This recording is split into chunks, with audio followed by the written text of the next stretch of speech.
It's time for Recipe of the Day.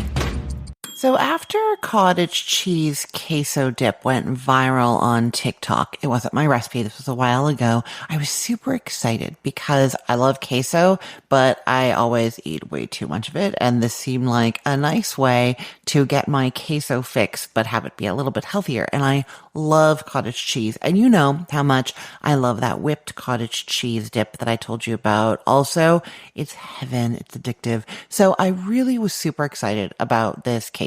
And I tried it and I followed the instructions from one of the recipes, and my version, well, I guess I have a lot of things to say. The first thing that I'll say is that it is very, very tasty, delicious even, but it doesn't taste like queso.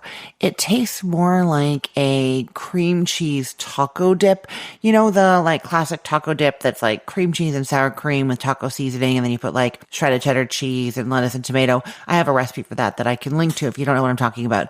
But it tastes like the base of that. So you're blending up the cottage cheese and you're adding taco seasoning to it along with some shredded cheese, and you blend that all together, and the result tastes like you've taken cream cheese and sour cream and blended it with taco seasoning and cheese. That is not a bad thing. It's insanely delicious and is definitely like lower fat, higher protein than the cream cheese sour cream version. Absolutely. But it doesn't taste like queso. So I have still called this cottage cheese queso dip on my website, and I'm calling it that for you because that is the name that's been given to this when it went viral on TikTok. So that is what this is called. I just don't want you, like I did, to think that it's going to taste like queso. So that is the first warning.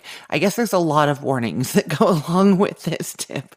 The second one is that it is very prone to curdling.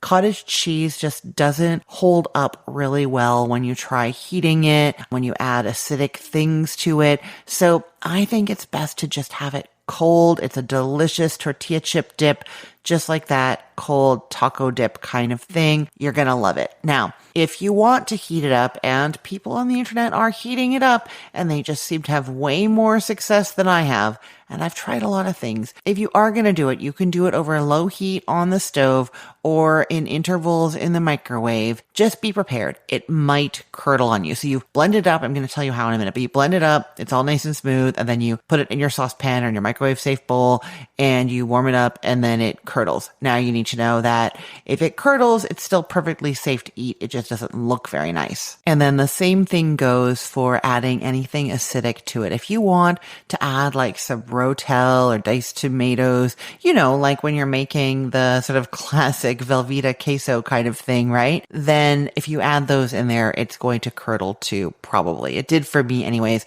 I tried 3 different brands of cottage cheese, and I tried a bunch of different things. Microwave, saucepan, like I said, the Rotel, chopped fresh tomatoes. Like it just was not having it for any of those. Now, there is a solution to this, sort of. So if you heat it up, this won't help with the acidity situation, but if you heat it up and it curdles, you can put it back into your blender and blend it up again, or use the emulsion blender, and it will re-emulsify it.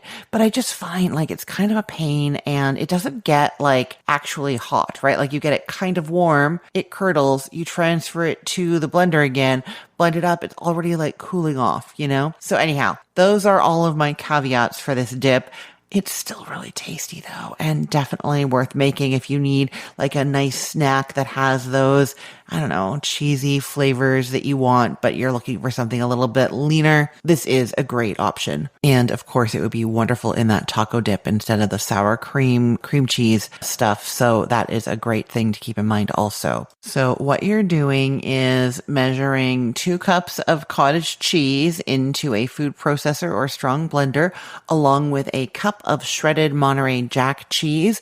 That can be plain or like spicy cheese. And then 2 tablespoons of taco seasoning. You could use store-bought taco seasoning. That's 1 packet is 2 tablespoons. Or if you buy the larger container, then you measure 2 tablespoons out of it.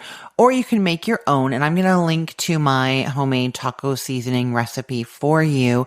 That recipe has the ingredient amounts for making a full half cup batch, which fits in a 4-ounce spice jar, a standard kind of sized spice jar.